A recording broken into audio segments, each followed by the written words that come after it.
Hello, Northstar here with a short Northstar Plays Sell Singularity.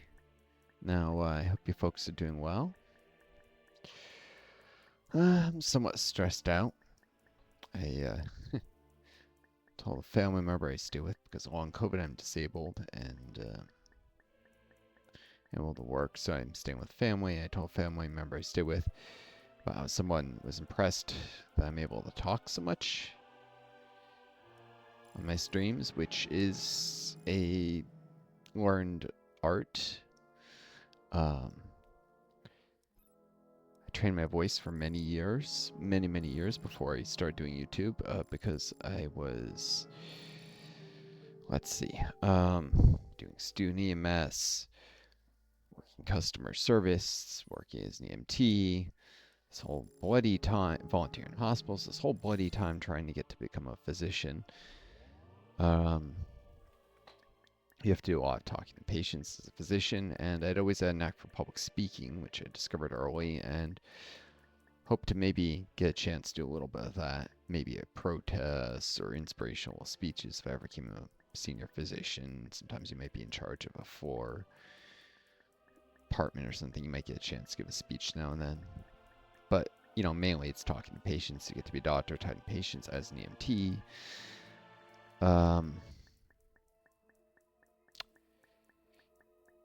I knew I was going to have to do a lot of talking in my future, so I slowly trained my voice to be easier to listen to and to be able to talk for longer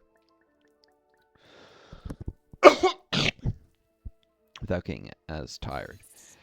Instead of this family are appreciating that, I put some work in developing a skill. They were just laughing at me and being rude. Ooh, I'm glad it's finally worked out that you like talking. No, I don't like talking. It's my whole life. There's been important things to talk about, including this person is one of these apathetic pricks, is the way I can describe it, who thinks politics don't matter, it's all shit. But when I'd always recognized there were important issues in the world with like politics talk to about people and even just ideas, rather than going through life only trying to survive and feed yourself and give yourself stupid simple pleasures. There's philosophy, art, cinema, current events. There's so many ideas in the world to talk about, and engaging in those things with people who actually want to listen is some of the real joy in life sometimes. A way to reach a higher purpose. It pisses me off this particular family member's always been an asshole about that. But you don't choose your family. Of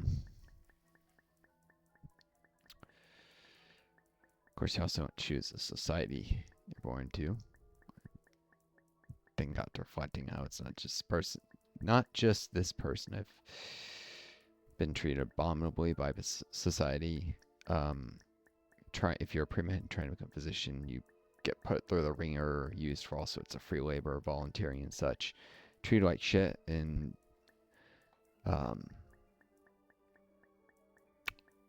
some of the things you have to do along the way.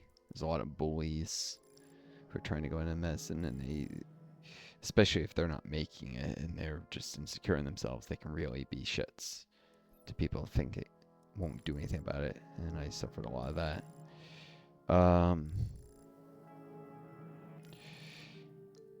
And then you got authority figures who are judgmental and figure they know someone.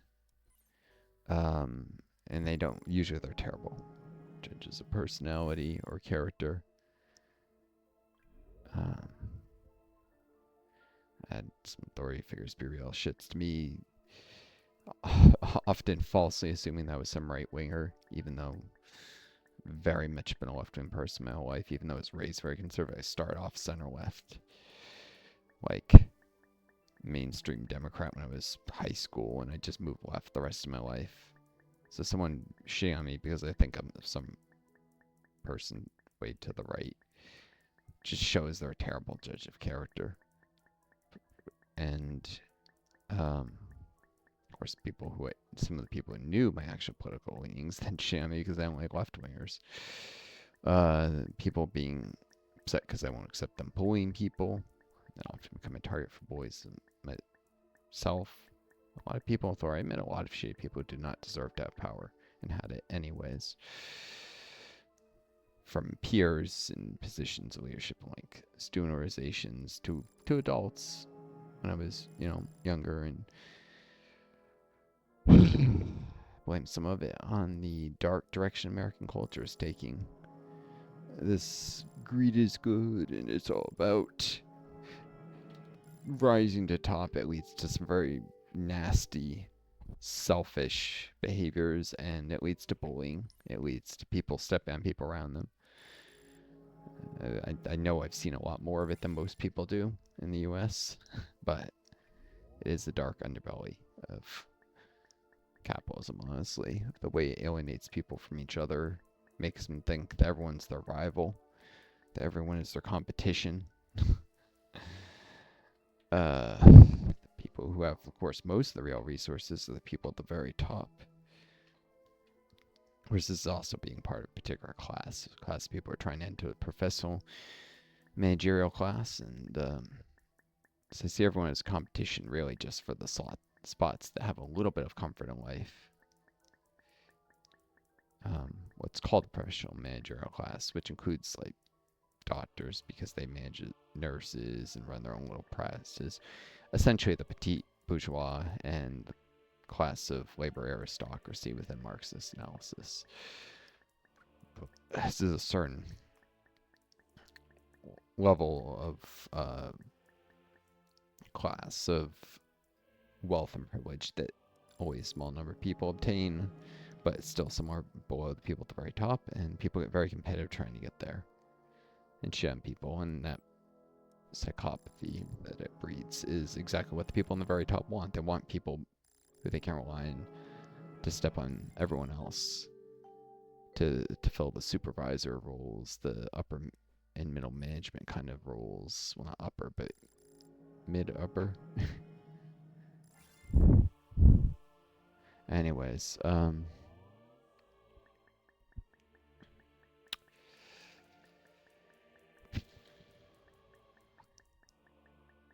yeah, so I'm doing the mass extinctions event here. It's very on the nose for what I've been talking about with how humanity is careening towards extinction of, if not ourselves, massive proportion of all species on Earth will go extinct. Already are going extinct. We're in the middle of what's known as the Anthropocene, and God, was it the Anthropocene extinction, or I forget the term for it. I should remember this. But basically, giant man-made extinction event that's been going on. It's been going on for generations now, as humans have destroyed habitats and changed the environment. We've driven enormous numbers of species extinction, which is destabilizing Earth's biosphere, and that's before you account for climate change. So, I suspect some humans will hang on, because we're getting to the point where humans could survive and like steal habitats on Mars or the moon, so they can certainly survive on a very degraded Earth, but billions are going to die. And I've been trying to point this out to people, and it's become extremely clear that whatever its other shortcomings, socialism holds the answer for this. Capitalism has driven us to this point of the verge of biosphere collapse. And the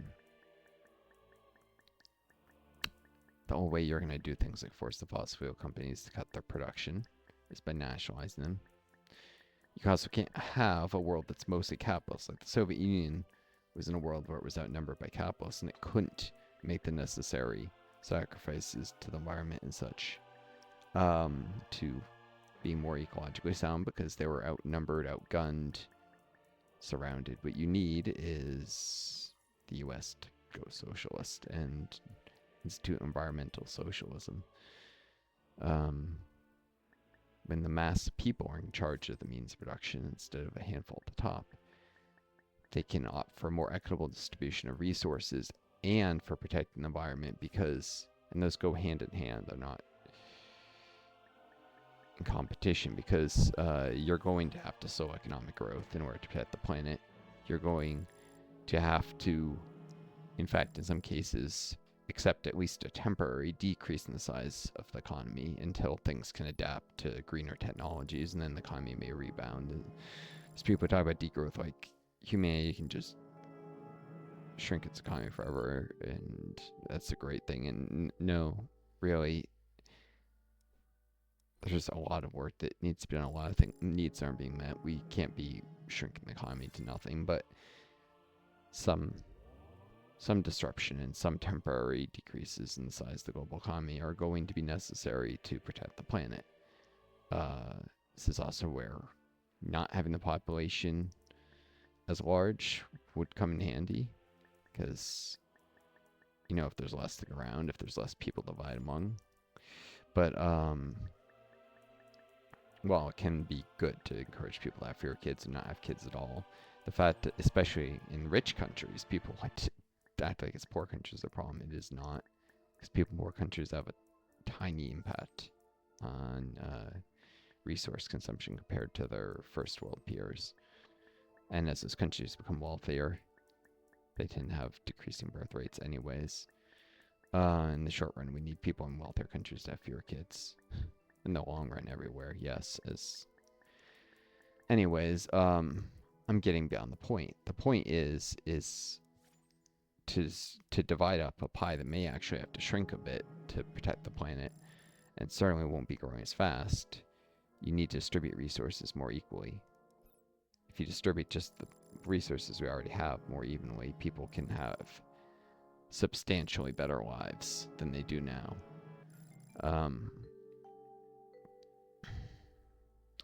And socialism helps get rid of a lot of the inefficiencies that capitalism creates. That look at the next time you see there's a big crash that affects agricultural prices, and you'll see farmers literally dumping potatoes, rice, milk, destroying these things, rather than selling them so the prices don't get too low. That's wasteful. That's something socialist countries don't do. It's purely a phenomenon of capitalism.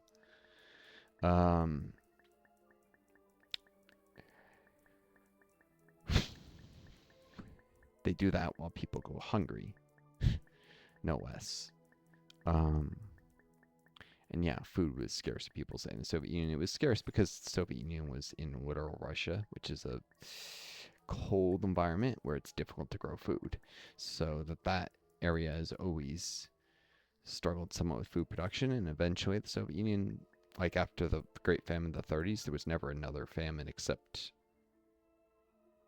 there were food shortages during World War II because so many people were being killed by the war, by the Nazis. But I guess I should say after World War II, there was never another famine in that area. And today the food situation's better because of technological development and economic development. But it wasn't capitalism that solved that. No, the Soviets solved the food shortage situation in the Soviet Union well before they collapsed. Like, by the 60s, CIA reports were showing that people in the Soviet Union were eating almost as many calories as in the United States, and more calories than they should have been eating. Soviet citizens were getting fat just like Americans. Not as quickly, because there was less of an excess, but they were getting fat. In fact, agricultural production has never recovered to the levels it reached in the Soviet Union since its collapse. There's less food grown in Russia now. Although it's seen some bounce back in the Putin years, it's still not to the same levels, I believe. And it's certainly not to levels it would have been, because for a while it was lower. For a long while it was lower. It's even if it's finally recovered and outgrown those levels, which I'm pretty sure it hasn't, but I have to check. Maybe it has finally exceeded Soviet levels at its height. But that's, decades later. Whereas in the Soviet Union, food production would have kept increasing. It was increasing year after year. And it'd be even higher than it is today for sure. But that said, it's an environment where food is hard to grow, so you're never going to see the same agricultural productivity in Russia as you do in the United States, just because it's such a cold place. That's common sense. They will tell you that warmer areas that aren't frozen half the year are easier to grow food in. Why did I get on that? Oh, yeah, food being destroyed. This may be partly a problem of abundance, but it's also a problem of waste. Um, People should not be going hungry. The poor, the very poor, while food is being destroyed like this. Heck, with long COVID, relying on part food stamps, there's sometimes not quite enough food for me to eat. Um, Having to dip into the small amount of cash benefits I'm getting from my state, sometimes to add to the food budget, even though I don't do enough cash to help. I pay basically a rent to the family, pay for car insurance, phone bill. It's basically dipping in my savings to afford my food. And what happens when the savings run out? So, I mean, that's partly because of inflation, how insane food prices have become. There's regional differences. It's cheaper in some areas, food, but um, the point is that I can be. I mean, I also have special dietary needs due to long COVID. There's a lot of foods I can't eat, and it's harder. I end up having to buy a lot of gluten-free things because wheat is a problem now, which never was for me before. It's not actually gluten, but it's wheat. Um, uh, Occasionally try cheating on that to see how well I would tolerate other stuff again. See if it's changed. Nope, I get bad diarrhea anytime I eat a wheat product now, which sucks because that's a staple of American diet is wheat. I can eat potatoes and rice just fine, but not wheat. Um, but yeah, a lot of like rice cereals, and I also have very little energy to prepare food, which doesn't help with the food budget. And I'm trying to avoid the super unhealthy prepared foods because, well, those are bad for you, even though they're cheap. So, anyways, but getting beyond the point. Other than that, farmers destroying food sucks, and that's the kind of thing that happened in the Great Depression, and it's happened again since, because our system is, it's falling apart and becoming more and more inefficient. The contradictions are becoming worse. I mean, the rich are getting richer, the GDP is growing, but that GDP is more and more just going to the people at the very top. Ordinary people are not finding their wages to keep up with the cost of living, and so are effectively becoming poor. Um,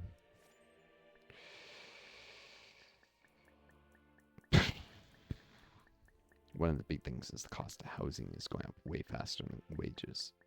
So next time someone says, "Oh, Americans are getting richer year after year," just look at how wages and the housing prices compare, and you'll very quickly see that's bullshit. GDP is not a good indicator because most people don't have investments of any substantial size. They live mainly off the labor they sell.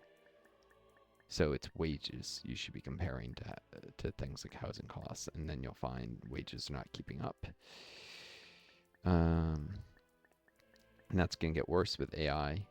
When it starts automating a lot more jobs, people may still find jobs, but they'll pay even less than the jobs they used to work because automation decreases the demand for labor. That didn't quite happen in the Industrial Revolution, but that was because at the time we were so much earlier in the phases of capital accumulation that you didn't have to add that much to the amount of capital in the economy in order to substantially grow the total amount of capital in the economy, because it wasn't that much accumulated before Industrial Revolution, and specifically industrial capital. And it was possible to just, even though the amount of capital you needed to create a certain number of jobs kept increasing, it was possible to grow the pool of capital fast enough to keep labor demand from completely going to nothing. And that said, there were periods in the Industrial Revolution where industrial workers were basically starving even as they were working. There were periods of incredible scarcity in industrial countries. So it wasn't nearly as bright and sunny as some people say. There was still demand for human labor, yeah, at very, very low wages in many cases. And that's only worse now. If you look at the sweatshops in third world countries, the reason that labor pays so darn little, partly, is because there isn't enough demand to drive wages higher. And there isn't enough demand to drive wages higher, partly because robots would, do it cheaper than people being paid higher wages. Automation. It would be cheaper to automate than to pay people, instead of $2 a day, to pay them, $200 a day, which may sound like a lot, but that would be like $12.50 an hour for an 8-hour day. It's not actually that much money. But at $200 a day, increasing your level of automation is cheaper these days for a lot of these jobs. That's thanks to technology. Which is to say, situations get worse. And it's already getting worse for other reasons, such as consolidation of companies and systems just being designed to be more efficient, so they don't need as much labor. And corporations getting bigger and bigger. Often there's economy of scale benefits. The result of this, though, is the rich get richer and ordinary people get squeezed harder and harder, because capitalism is a self-destructive system. And at the same time, it's killing our planet. So,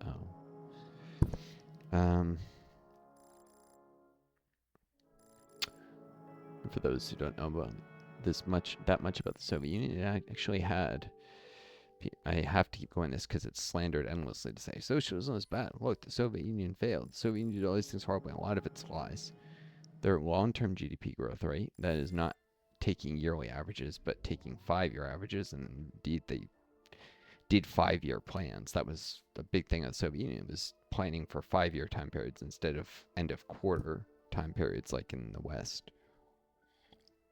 So they were thinking 20 times as far ahead. Instead of thinking the end of the next quarter, they were thinking the end of 5 years in their economic planning.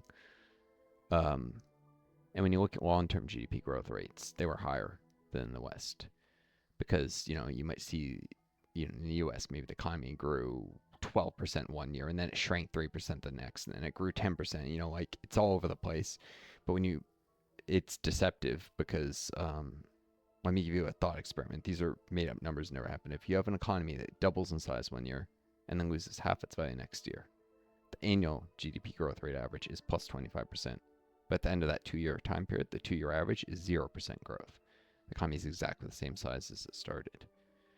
So, and capitalism is subject to constant booms and busts that socialism was not. The Soviet Union had a steady growth rate with very few crashes. And when the economy was shrinking, it was part of long-term crises that were for greater systematic reasons. Specifically, the end of the Bretton Woods global banking system, which Nixon arbitrarily did, and then basically was able to rig the whole global trade system. Bretton Woods was, for those who don't know, designed after World War II to create a fair standard for global trade, so that those with money and power, the richest countries, couldn't rig the system in their favor. And it was worked out by FDR, Churchill, Stalin, in the very end years of World War II, and then after World War II, they came up with the system, and then Truman was involved. Anyways, it was a system that was designed to be fair, and it was actually biased in favor of the U.S. to a certain degree, but it was more fair than what Nixon did after he tore the system up unilaterally in the early 70s, 1972, I believe, or was it 71? Kind of started preparing to do it in 71, and I think it actually happened in 72, but he didn't warn a lot of the rest of the world, and a lot of people didn't think he would really do it, and he did it, and it screwed over the Soviet Union. It's the reason we had the oil crisis in the 70s, so it actually screwed over a lot of ordinary working people in the U.S., too. The people who benefited was the U.S. military-industrial complex, because the end of Bretton Woods allowed the U.S. to engage in massive deficit spending without it completely destroying the U.S. trade balance.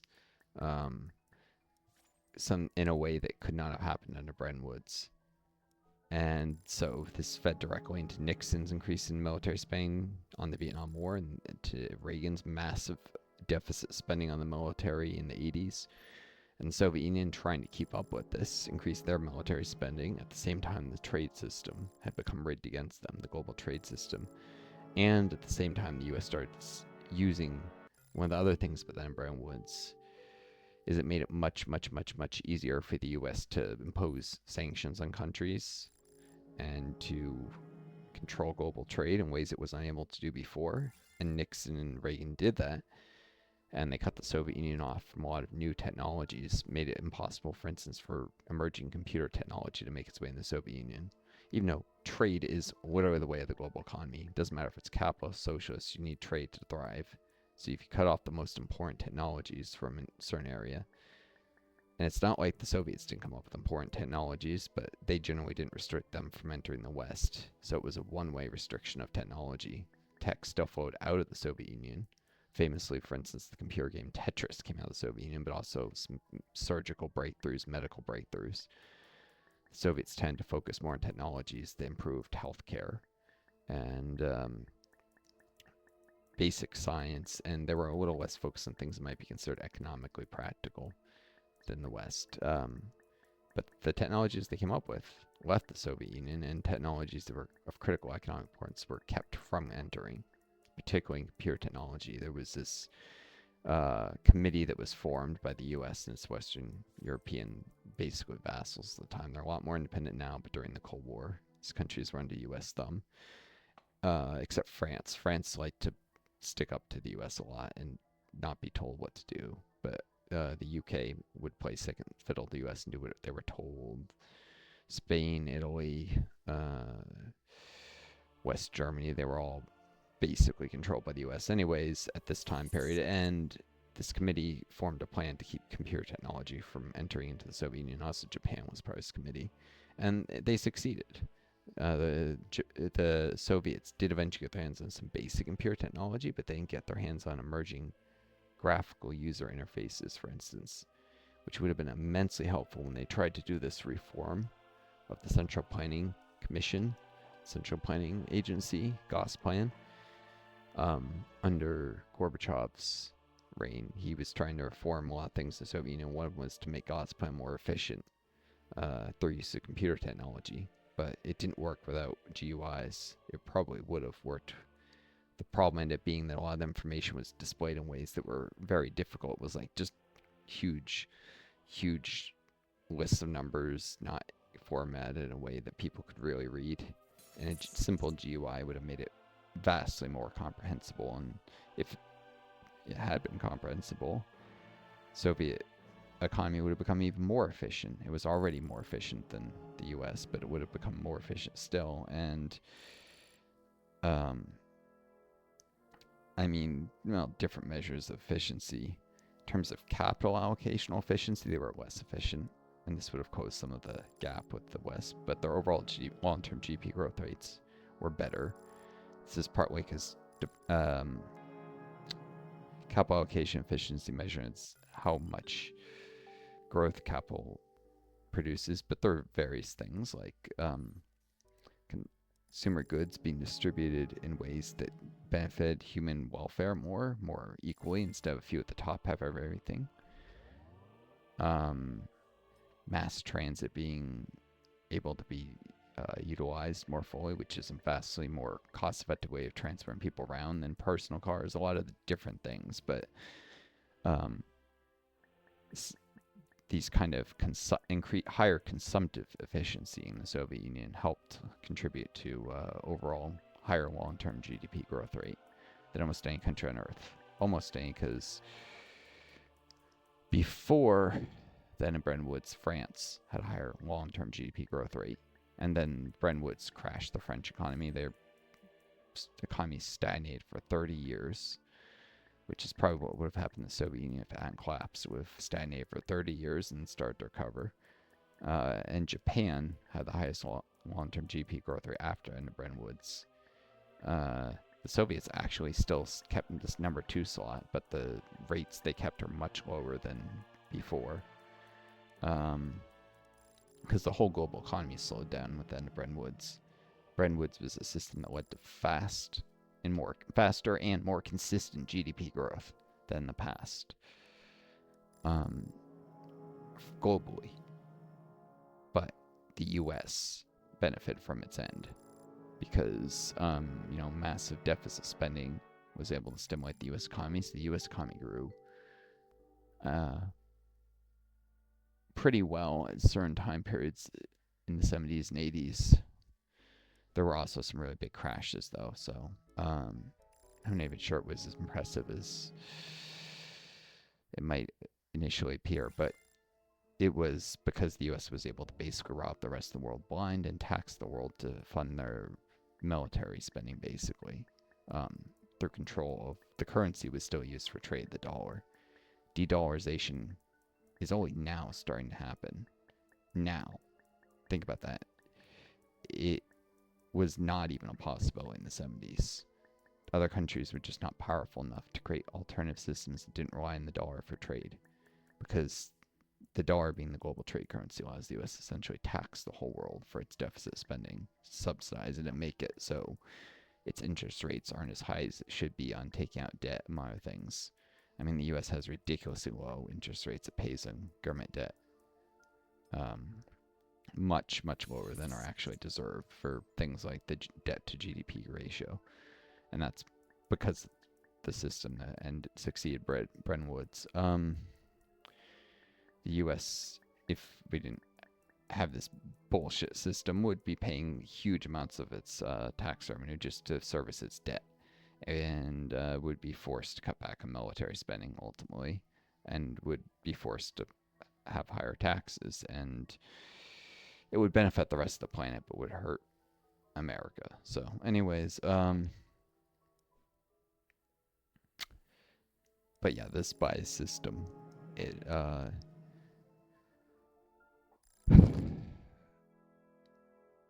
yeah, hurt the Soviets a lot, and it's part of what led to their crash, to their collapse, with slowing economic growth.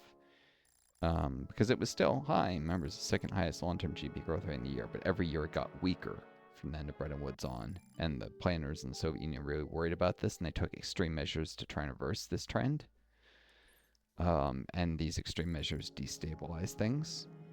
They probably should have just left it alone and realized that this would have eventually blown over. Like, France weathered this storm successfully, and by the year 2000, their economy started to grow again. The Soviets had weathered the storm for another 11 or 12 years. They would have seen their economy start to pick back up. 30-year storm that the U.S. imposed on the world, but it wasn't going to last forever. And again, this was because the U.S. was so vastly powerful and had such, it's an example of the already powerful using their power to bully everyone else and stay powerful. It's exactly what the rest of the world was worried about after World War II, because most of the major economies were in shambles during World War II except the U.S., and they were all worried the U.S. would throw around its weight. So Bretton Woods was partly a reassurance to the rest of the world that America wouldn't, and didn't for a long time, throw around its weight. Nixon's, I think it was Treasury Secretary, famously said, "The foreigners are all trying to screw us. We have to screw them over first," when advising him to abandon Bretton Woods. So if that doesn't give you an insight into how that worked, I don't know what will, of why the system was banned. But anyways, enough. I don't even know how many people are still listening by this point, but I hope you enjoyed the video. Take care of each other. Be kind to yourselves, and may you always find a guiding star to lead you home. Until next time, this is Northstar. Adieu, and best luck.